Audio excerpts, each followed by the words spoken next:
Good afternoon, my dear friends. I'm happy to introduce today Ithamar Rosen, graduate of Teachers Academy in New York, 1954, graduate of master's degree of Hebrew University in Jerusalem, 1960, certified teacher for high schools and adult education, seniority of 23 years in Ministry of Education, teaching in high schools from 1963 till 1980, service as an education officer in the Israeli army and reaching the rank of lieutenant colonel, as chief of schools of adult soldiers of no elementary education, chief of the seminars for adults education for teachers for the teaching program, now a pensioner of Israeli army and the Israeli police force at the end of the 52 years of service from 1954 until 2006. And I have a few questions for you. All right. We will talk about education. Yes. When you hear the word education, what is the first association that comes to your mind? The first association that comes to my mind are the mistakes of my kindergarten teachers who did not know what the word education means. At the age of 5 and 6, and the year was 1939. If you want a description, I can tell you. The first one was the pronunciation of the words in my language were not as the other children spoke. Let's take an example. I spoke with an accent, like in English, the Oxford accent, and the kids were using slang. So they concentrated on having me forget how to write, talk with the correct accent, and after a few weeks in the first school, I started talking like the other kids and had a conflict with my father's pronunciation. At home, both sides lost, me and my father. The second thing was I was left-handed, and my teacher of the kindergarten decided that she had to force me to become right-handed. So for a whole year I had my left hand tied behind my back from the minute I came into the school until I left for home. And today I'm bidextral, but use my hand for everything I learned to do from the age of 5, and doing things like throwing a ball or cutting with a scissor, I do with my left hand. And that was a result of something which is unnatural, against all the principle of today's education. And I think it was a deprivation of a child's ability to use hands.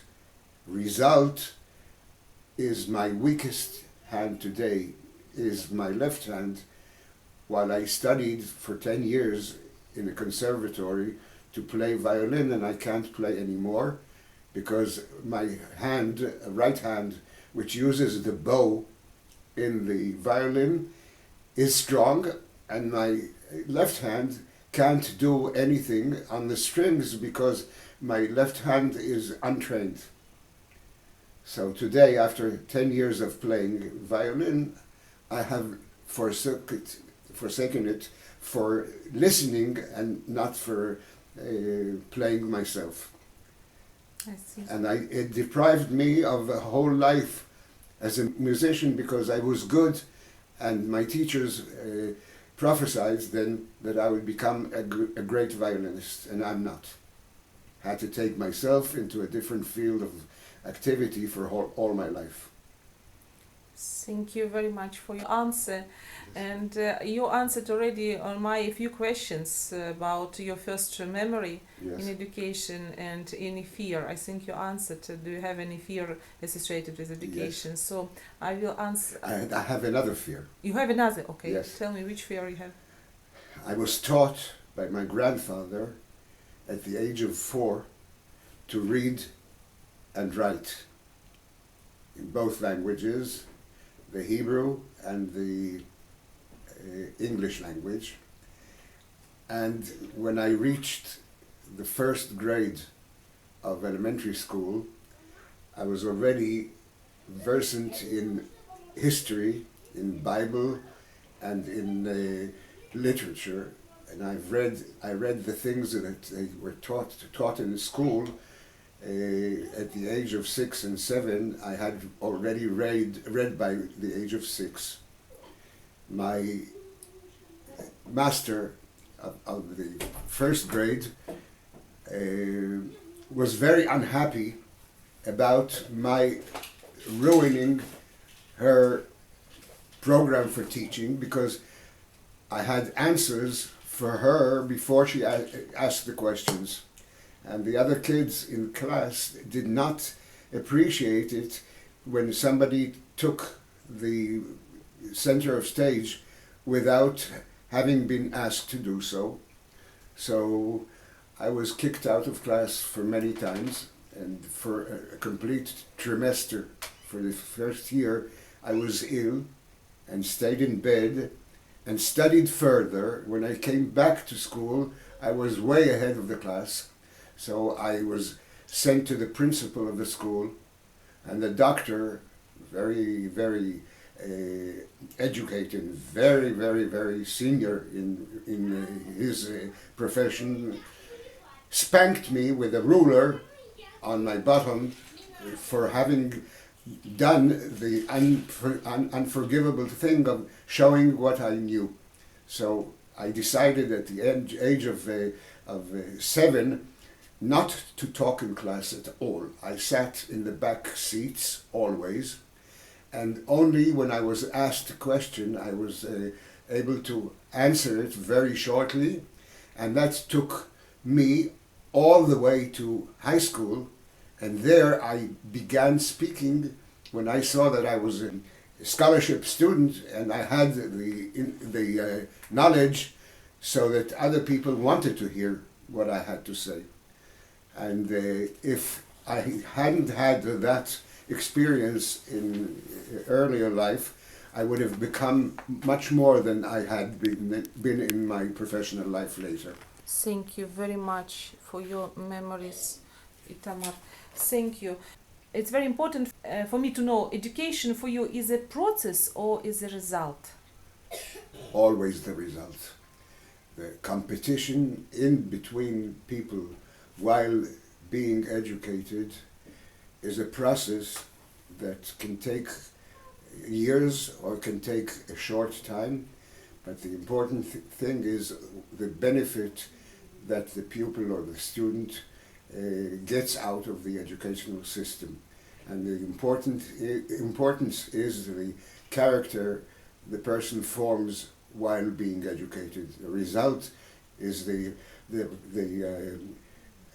let's say the highest point in a person's life, where he shows what he took out of the educational system to benefit others as an adult.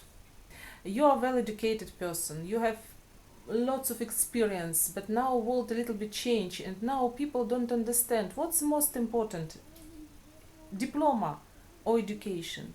What's your opinion about this? Neither of them. The process of education is judged by the result. A diploma is once upon a thing experience. You hang it on the wall, and what becomes the important thing in life is the person and what he achieved. So the result is always the more important thing, not the diploma and not the process of education, because a person will not be judged by what he or she had studied, but how they use it as adult and responsible members of society. Mm-hmm.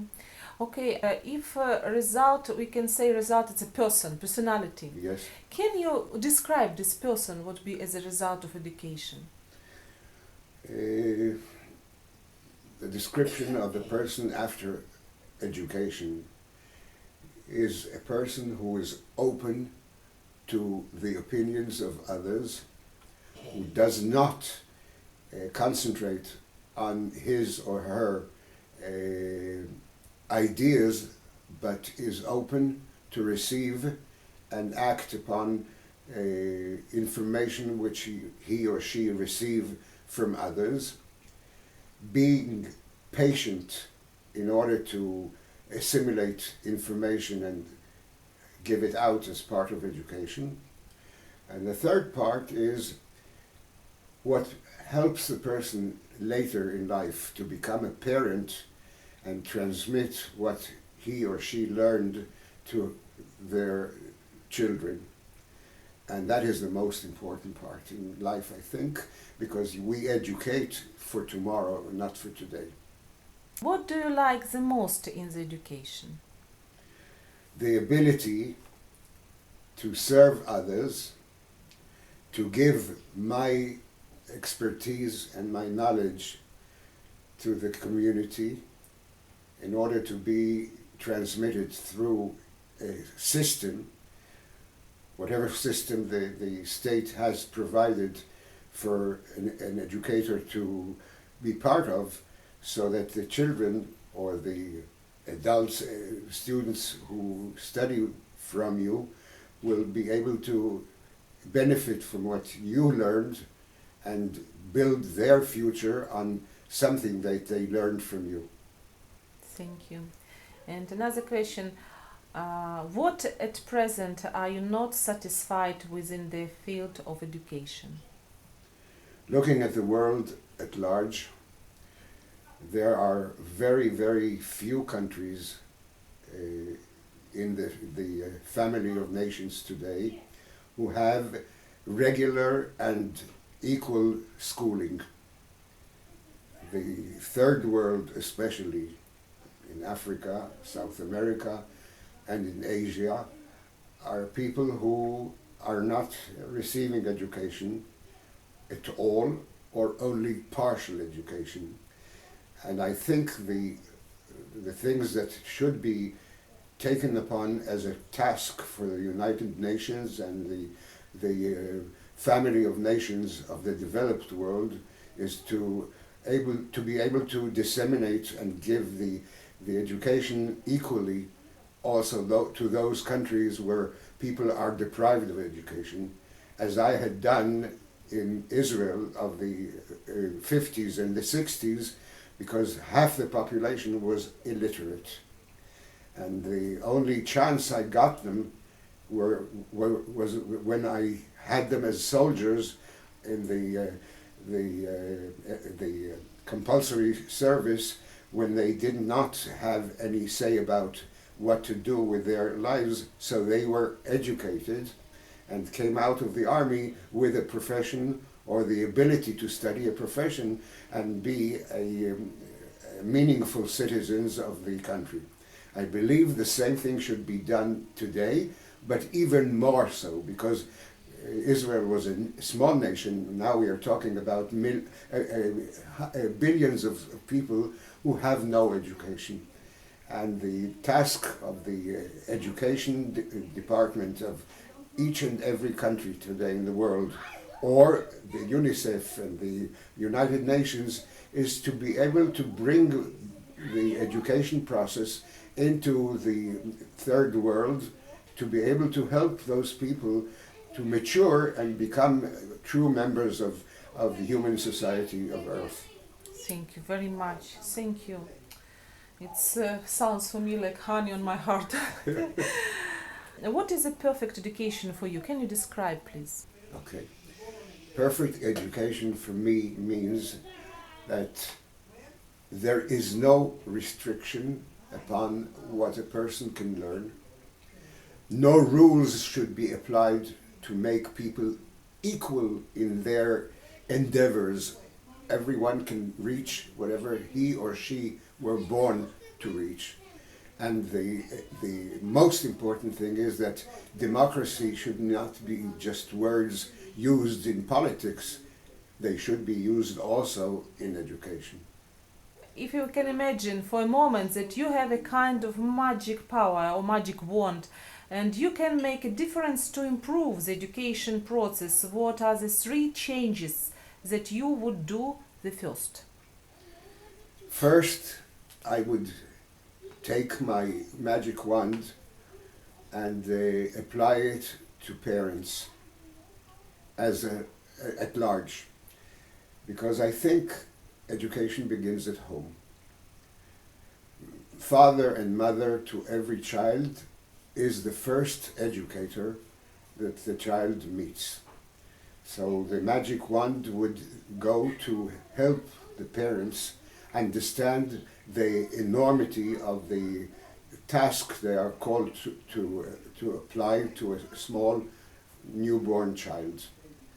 And during the years of education, I would take my magic wand to the teachers, so their experience of teaching should be what they learned they should do and not what they think they should do.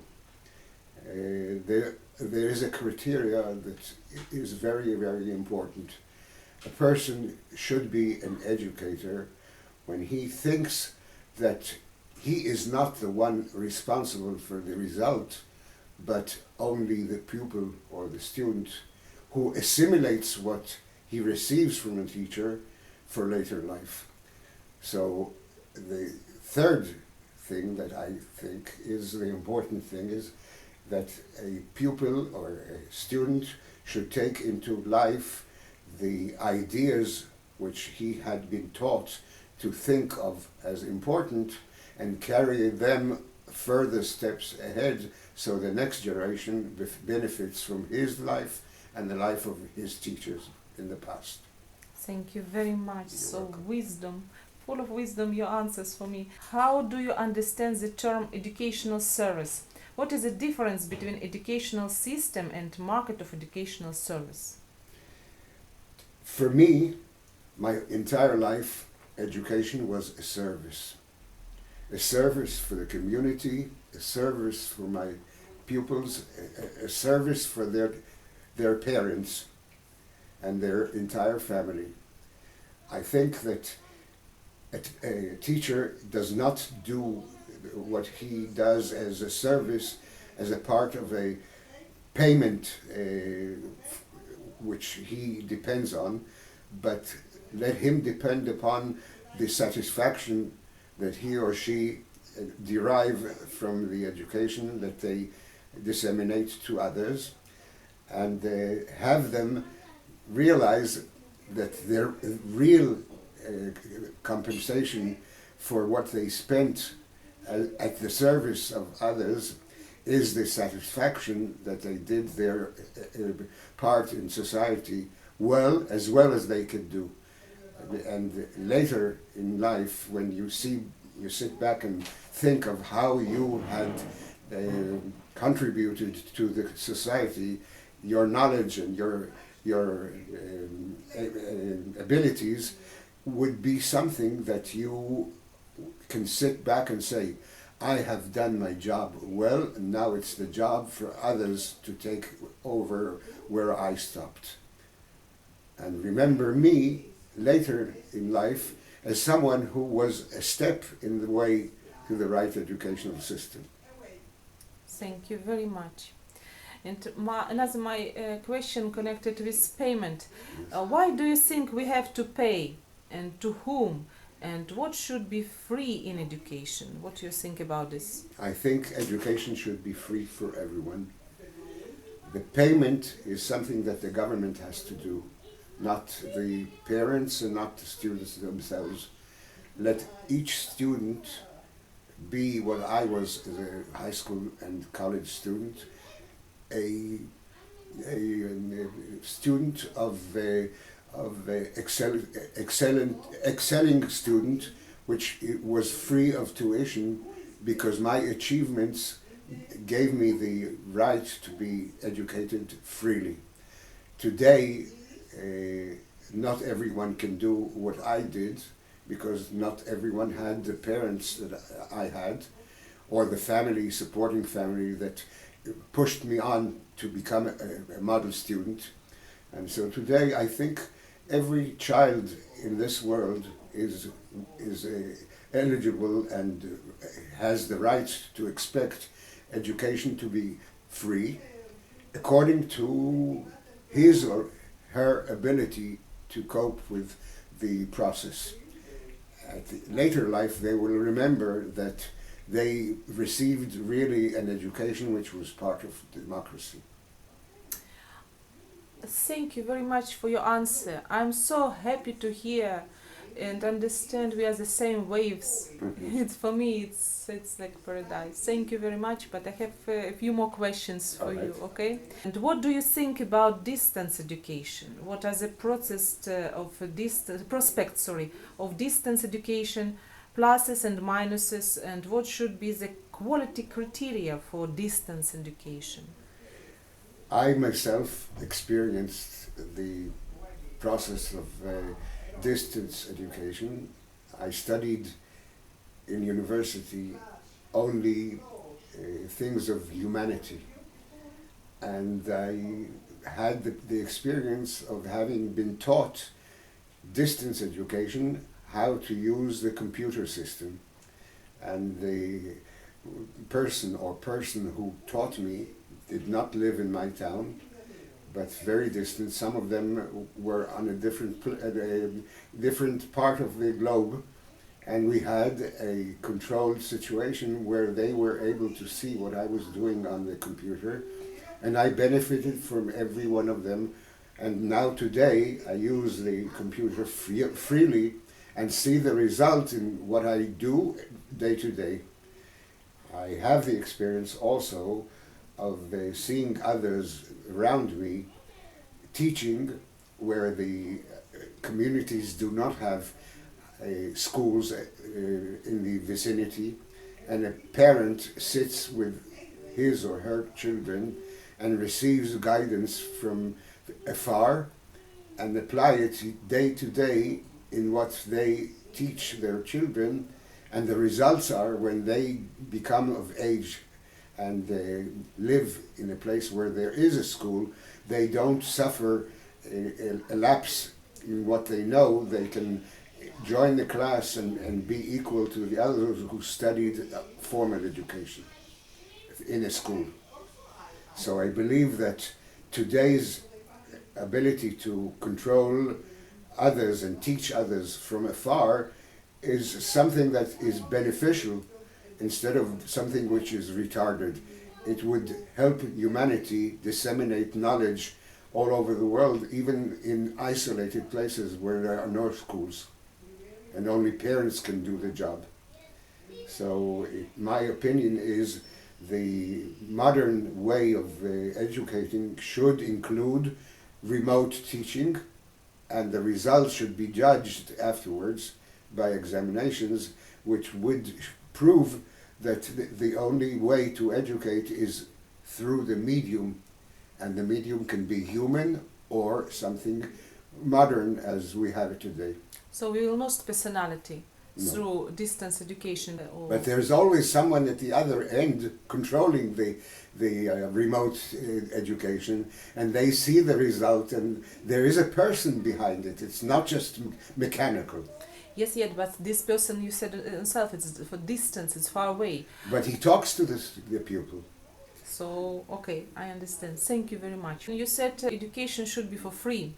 And I want to ask you which condition it's possible, free good education. So. I think that the word conditions is should not be applied to the thing. Education free with no conditions.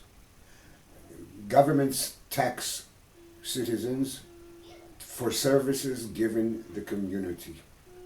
Part of those services are education, and not only bus fare or walking down the street safely and being protected by police force or an army to protect the country against marauders and criminals. Education should be part of the service that the state accords its citizens, and there are no conditions whatsoever. The conditions come as part of the school system, as how to be educated, how to behave as a pupil or a student, and not judged by the results, but judged by the person himself. And a person should be educated until the best of his abilities enable him to study, and then later what he got from the state for free should be done to his children at a later age when he becomes a parent and sends his children to be taught. Thank you very much, Tommy. And I have last question for you. Yes. Please continue the sentence. An educated person is the one who sits at home, looks back upon a full lifespan of having done his share or her share in the educational system of his country, and sitting back and being able to be happy with the results of what they achieved. I think that is the best thing that an educator can have, which he can carry until his very last day upon earth. Thank you very much for your answers. Thank you very much for your experience. Thank you very much for your wisdom. And thank you very much for time you found to answer my question. Welcome, and it was a pleasure.